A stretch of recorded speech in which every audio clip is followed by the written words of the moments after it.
On the dock at Southampton stood Hugh Dalton, Britain's Chancellor of the Exchequer, waiting for a ship to come in. On board the Queen Elizabeth, he greeted Mr Snyder, Secretary to the United States Treasury and delegate to the London meeting of the International Bank. Opening the meeting, Mr Dalton pleaded for world cooperation in reconstruction and recovery. He said, "The present position is that certain countries of key importance in the world economy are rapidly running out of exchange resources. Reconstruction is far from complete, and there is grave danger that the reconstruction effort of a number of countries will soon receive a serious setback because of the lack of means to continue essential imports. Each nation can and must go a great way along the road to recovery through its own efforts, but unaided, most can't go all the way. Even those fortunate nations in the New World, on whose territories no bombs fell and through which no enemy armies marched, are indissolubly bound by ties of common interest to the battered lands of Europe and of Asia. The world cannot endure half skyscraper and half rubble. We are all indeed, whether we will it or no, members one of another. While we are meeting here in London, representatives of many nations are meeting in Paris to prepare a plan in response to the bold and generous initiative of Mr. Marshall. In Paris, delegates from 16 nations discussed Europe's response to the Marshall Plan. But millions of Europe's peoples were not represented. At Prague's airport, Czech trade delegates left not for Paris, but for Moscow. Since Russia's withdrawal from the Paris conference, those nations in the Soviet orbit were keeping their business of recovery to themselves and Russia.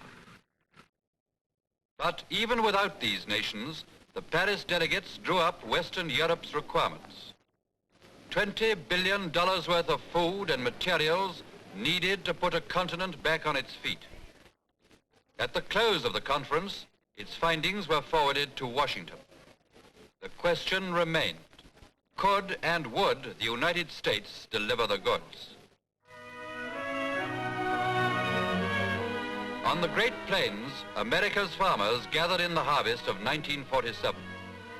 Experts estimated that the nation's food production was sufficient to meet both its own needs and those of overseas aid. But even in abundant America, food gave rise to problems. Since the relaxation of controls, prices had risen at an alarming rate and were still rising. Americans crossed the border into Canada to shop at lower prices, at prices equivalent to half the American rates. Even in the land of plenty, the dollar stood between the goods and those who wished to buy.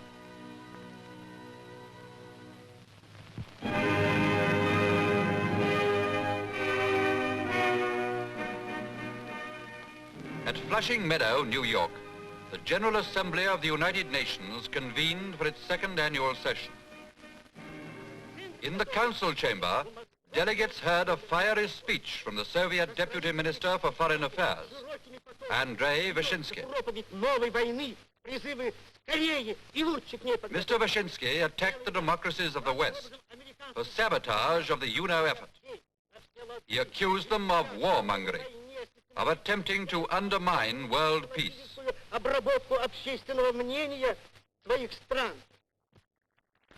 The violence of the Soviet deputy's outburst incited counterattacks. After refuting the Russian accusations, Britain's Hector McNeil hit back.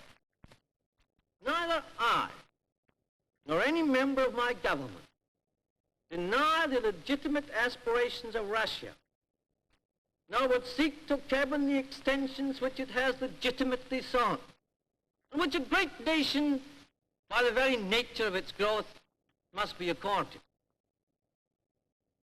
But if the Soviet government, and I say unfortunately that we can only talk of the Soviet government, because we have little method of knowing about the Soviet people.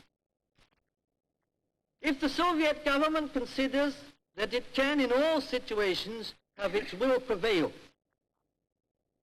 if it considers that in all areas its power must be extended, if it thinks that in describing any international situation its description must be accepted, then I say without qualification that not only will the United Nations as we know it be destroyed, but the unstable peace of the world will crumble and crash, bringing to us all the ranging, hideous consequences to which Mr. Vyshinsky drew our attention the other day.